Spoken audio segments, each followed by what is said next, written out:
Hello everyone. So the topic for today will be private defense. Right to private defense, which is under general exceptions of IPC. See people, we have two types of private defenses. As to your body and someone else's body, and as to property, या खुद की property और किसी और की property. दो तरह से private defense ले सकते हैं. Number one, as to body. And number two, as to property. ये दोनों, they both are meant for your own body and someone else's body also, and the property likewise for your own property or someone else's property. So it includes both myself and someone else also. Fine, for both the cases. But when I talk about as to body, इसमें सारे body offenses आ रहे हैं. But when I talk about as to property, इसमें चार ही तरह के property के offenses we'll read. That is theft के लिए you can use for robbery, you can use for criminal trespass, and you can use it for mischief. This we'll deal later on. We'll start today with the body thing. Body में it includes सारे body offenses. अगर आप पे हो रहे हैं या किसी और पे हो रहे हैं तो you can protect them. Taking section one by one. Section 96 general rule laid down करता है कि कुछ भी private defense में किया it's not an offense. Anything done in private defense is not an offense. 96 is basic general rule. Coming to 97. 97 कहता है except as provided in section 99. मतलब section 99 को छोड़कर या उसको ध्यान में रखते हुए 99 is sort of restriction upon private defense कि private defense कर सकते हैं करें 96 के अकॉर्डिंग आप कर सकते हैं वो offense नहीं होगा करें but if any restriction is given in 99 or the restrictions which have been given in 99 जो चीजें 99 कह रहा है कि इस केस में private defense नहीं ले सकते वो फॉलो करोगे which means 99 is superior इसके पास ज्यादा पावर है अपर हैंड है ये इसको देख के बाकी राइट्स फॉलो होंगे तो वो शुरू ऐसे करें एक्सेप्ट एंड प्रोवाइडेड इन 99 उसके बाद you can use private right number one it says as to your body या someone else's I told you and then in sub clause 2 it says as to property and property के भी I told you चार जो theft robbery mischief and criminal trespass वो fact तो 97 basically कह रहे हैं कि आप इन चीजों में प्राइवेट डिफेंस ले सकते हैं एक्सेप्ट 99 का ध्यान रखते हुए जो रिस्ट्रिक्शंस 99 लेट डाउन कर रहे हैं coming to section 98 see people 98 बोल रहा है कि नो मैटर वो किसके खिलाफ यूज हो रहा है से फॉर एग्जाम्पल ए आप पे अटैक कर रहा है आप बी आप प्राइवेट डिफेंस यूज कर रहे हैं A is attacking upon you and B you are using your private defense. अब it doesn't matter whether A is of sound mind or unsound mind.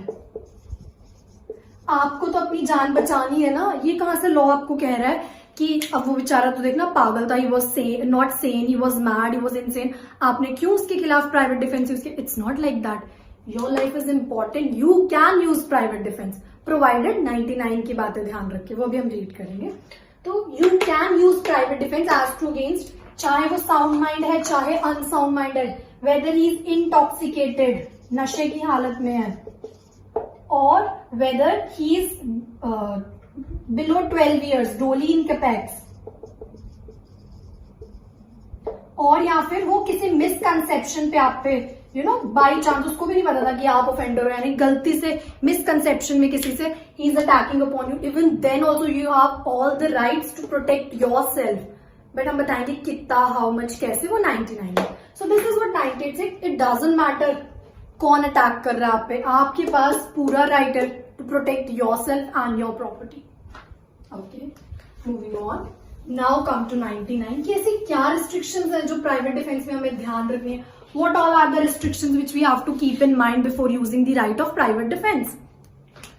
99 number one thing कह रहा है कि if you know the attack or the से for example जो person है उस attacking upon you, या जो भी आपके खिलाफ कुछ कर रहा है जिसके खिलाफ आपको अपना राइट इन्वोक करना है, अगर he is a public servant, जैसे पिछले केस में था ना ए एंड बी वाला example, you are B and आप अपना प्राइवेट डिफेंस लेना चाह रहे हो, but now A is a public servant. अब पब्लिक सर्वेंट बस सिर्फ पब्लिक सर्वेंट होना जरूरी है? नहीं, he must be acting in good faith, वो अच्छी नीयत से। गुड फेथ का क्या मतलब है? Due care and attention, due care and attention. And what else? In the colour of his office, मतलब अपनी लीगली बाउंड ड्यूटी के लिए, अगर उसको कुछ काम दिया या उसके ऑफिस का वही काम है, वो उतना काम कर सकता है। इट्स नॉट लाइक कि अपने पर्सनल ग्रजेस निकाल रहा है। वाई? बिकॉज वो कलर ऑफ हिज ड्यूटी नहीं है।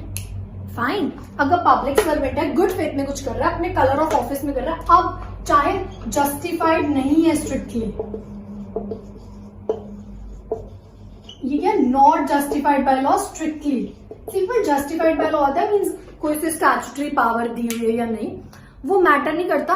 बस क्या देखना है कि वो प्रोहिबिटेड बाय लॉ ना हो, वो कोई ऐसी पावर इन्वोक ना करो जो लॉ ने उसको बिल्कुल मना किया कि लिसन मिस्टर ए, आप ये तो कभी भी पावर यूज नहीं कर सकते, वो ऐसी नहीं होनी चाहिए। उसके अलावा हो सकता है उसको वो पावर दी नहीं गई बट बार भी नहीं की गई। This is what it means कि not justified by law strictly. जरूरी नहीं है बिल्कुल स्ट्रिक्ट सेंस में लिखा हो कि आपका ये एक्ट अलाउड है, या बस मना नहीं करा होना चाहिए। It shouldn't B barred by law specifically. इस केस में अगर आप पब्लिक सर्वेंट आप पे कुछ अटैक करता है, उसका काउंटर अटैक आप प्राइवेट डिफेंस यूज नहीं कर सकते अनटिल एंड अनलेस अब आपको पब्लिक सर्वेंट का एक्ट ऐसा एप्रीहेंशन दे रहा है कि आपको ग्रीवियस हर्ट या डेथ हो सकती है। Apprehension means sort of fear आ रहा है आपके मन में, आपको बिलीव हो रहा है कि जो पब्लिक सर्वेंट का एक्ट है it could lead to grievous hurt और डेथ। इन्हीं दो सिचुएशंस में आप पब्लिक सर्वेंट के खिलाफ अपना प्राइवेट डिफेंस यूज कर सकते हैं, अदरवाइज नहीं। और पब्लिक सर्वेंट का भी act good faith, colour of his office, and it's not necessary कि वो जस्टिफाइड बाय लॉ हो स्ट्रिक्टली। तब नंबर 1 ये है। नंबर 2 इसी से रिलेटेड था। नंबर 2 में इट वाज सेड कि अब कोई पर्सन है जो अपॉइंटेड बाय पब्लिक सर्वेंट है, या जिससे जो काम है वो public servant has delegated in him some work. किसी को से फॉर एग्जाम्पल मैं एक रैंडम पर्सन हूँ, मुझे एक पुलिस ऑफिसर कह रहा है कि मेरे पास फोर्स काम है इस टाइम और यहाँ पे ये प्रॉब्लम हो रही है, तो kindly you come today for the time be, आज के लिए आप हमारे पुलिस ऑफिसर की तरह वर्क करोगे और आपकी ये पावर्स एंड ड्यूटीज है। अब वो अपने उस कलर में वो काम कर रहा है, आज के लिए वो बन गया ना public servant. Same rule 1 apply हो जाएगा कि अब आप उसके खिलाफ तब तक प्राइवेट डिफेंस यूज नहीं कर सकते जब तक कि वो अपने कलर में ऑफिस के या गुड फेथ में काम कर रहा है। फाइन, तो चाहे पब्लिक सर्वेंट खुद कुछ कर रहा हो या किसी को डेलीगेट करी हो पावर, दोनों पे आप प्राइवेट डिफेंस यूज नहीं कर सकते, एक्सेप्ट एक केस में कि आपको एप्रीहेंशन आ रहा है that there is fear of grievous hurt और death could be cause to me. Fine, इसके साथ ही एक्सप्लेनेशन 1 and 2 है 98 में। वो बोल रहे हैं इन सब के लिए ये पता होना जरूरी है कि वो पब्लिक सर्वेंट है या उसे पब्लिक सर्वेंट ने ऑथोराइज किया। अगर आपको नॉलेज ही नहीं है और इवन रीजन टू बिलीव नहीं है, कुछ भी नहीं है, आपको लग रहा है इज जस्ट अ रैंडम गाय, वो अपनी ड्रेस में भी नहीं है, आईडी कार्ड भी शो नहीं कर रहा, आपको लग रहा है नॉर्मल पर्सन है, मुझ पर अटैक कर रहा है, अब आप प्राइवेट डिफेंस में कुछ करते हो तो आप बार्ड नहीं हो। You can do that. Why? Because explanation 1 and 2 says you must know और has reason to believe that this person is a public servant or this person has been authorized by a public servant or is working under the color of under the directions of public servant। पता होना जरूरी है। नहीं पता, अब कुछ गलती से कर देते हो, वो अलाउड है। ये 2 बातें कही गई 99 में।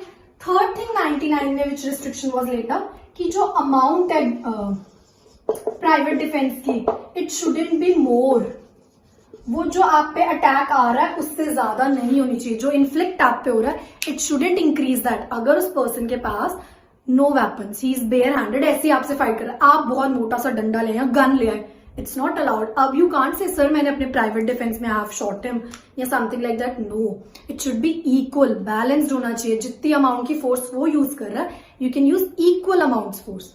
Fine, this was the third thing. Coming to the fourth thing कह रही है प्राइवेट डिफेंस तभी यूज कर सकते हो when you have no time to reach to public authorities. Say for example आप पुलिस स्टेशन के बाहर खड़े हो, standing outside a police station and somebody is you are getting apprehension he is about to attack me or he is say for example throwing stones upon you and something like that. अब क्या जरूरत है उसके पास जाके उसे मारने की? बिल्कुल, you standing outside a police station, you can go to police station and complain. This is very easy.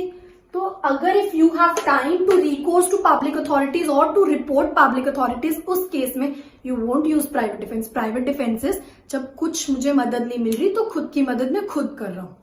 Fine. सो ये 4 चीजें हमेशा प्राइवेट डिफेंस में ध्यान रखनी है. इसीलिए हर सेक्शन में लिखा है कि प्राइवेट डिफेंस यूज करो बट 99 का ध्यान रखते हुए. पब्लिक सर्वेंट, यहाँ पब्लिक सर्वेंट ने किसी को ऑथराइज किया, यू कांट यूज इट. कुछ कितना अमाउंट यूज कर सकते हो जितना आगे से आ रहा है. एंड देन अगर आप किसी पब्लिक अथॉरिटी तक नहीं पहुंच पा रहे, only then you can use right to private defence. Okay. अब बॉडी के पार्ट में एक और चीज की section 100. What does it say? Section 100 से कि कब आप प्राइवेट डिफेंस के नाम पे डेथ भी कॉज कर सकते हैं, and that too voluntarily causing of death. Section 100 से कि प्राइवेट डिफेंस में when can you voluntarily cause death. आप किसी को पूरा सोच समझ के मार सकते हो, बट प्राइवेट डिफेंस के नाम पे कौन से? क्या हर सिचुएशन में you can do this?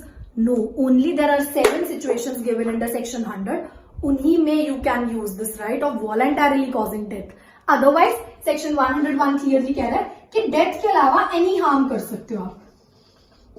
Again 99 को तो ध्यान में रखना है, इसमें भी इसमें भी. 99 you can't exceed 99. 99 should be first priority. अब 100 में वो 7 ग्राउंड्स कौन से हैं? नंबर 1 है कि एप्रीहेंशन आ रहा है एज टू असॉल्ट का of what? Grievous hurt. Then death के केस में assault of death. Then the third thing is rape के लिए आपको असॉल्ट हो रहा है. पीपल, असॉल्ट का मतलब होता है कि एप्रीहेंशन, डर ही आना बहुत है. It's not necessary. आपको बस फील हो रहा है कि हाँ ये मेरे से तब करने लगा. It's not necessary. Assault doesn't mean criminal force की पूरी फोर्स यूज कर रहा है, एक्चुअल में करने लगा. Then only you can use private defence. It's mere enough एक बंद कमरे में, he is coming towards you, you got an assault apprehension and it is assault की वो आपको वहां से बोलता रहा है remove your clothes otherwise I will come. This is enough. Fine. कि पूरा एक असॉल्ट का एक असॉल्ट हो गया और एक एप्रीहेंशन रेज हो गया कि रेप होने वाला. Then the another one is just a minute.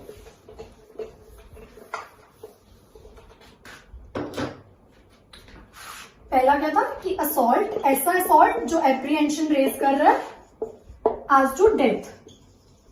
Secondly such an assault which is raising apprehension of grievous hurt. Then assault apprehension of rape.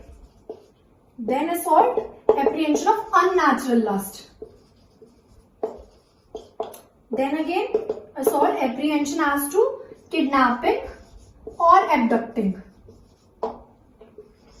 Then it is 1, 2, 3, 4, 5, 6. Then the next one is wrongfully confining. It's wrongful confining. कब wrongfully confining? Any wrongful confinement. No. When you know कि मैं अब public authorities तक नहीं पहुंच सकता, मुझे और कोई नहीं बचा सकता, causing death is the only way मैं खुद को बचा सकूं from this wrongful confining. Only then this can be used. And the last is the latest amendment, that is acid attacks के लिए. जब आपको एसिड अटैक का एक्ट हो रहा है या कोई आपको एसिड एडमिनिस्टर करा रहा है और अटेम्प्ट है उसका, in all these 7 cases you can use private defence as voluntarily causing of death. किसी को जानबूझकर मार सकते हो बट इन्हीं 7 ग्राउंड्स में. और अगर वो ये 7 ग्राउंड्स नहीं है, then section 101 which says any other harm but not death, provided 99 फिर भी ध्यान में रखना है कि it shouldn't be a public officer. अगर पब्लिक सर्वेंट है तो he must cause apprehension of grievous hurt और डेथ लाइक दिस, कि if it is public servant. Fine. Okay, to learn such concepts in a more detailed way with the landmark cases and everything, kindly join the classes. Thank you. Have a nice day.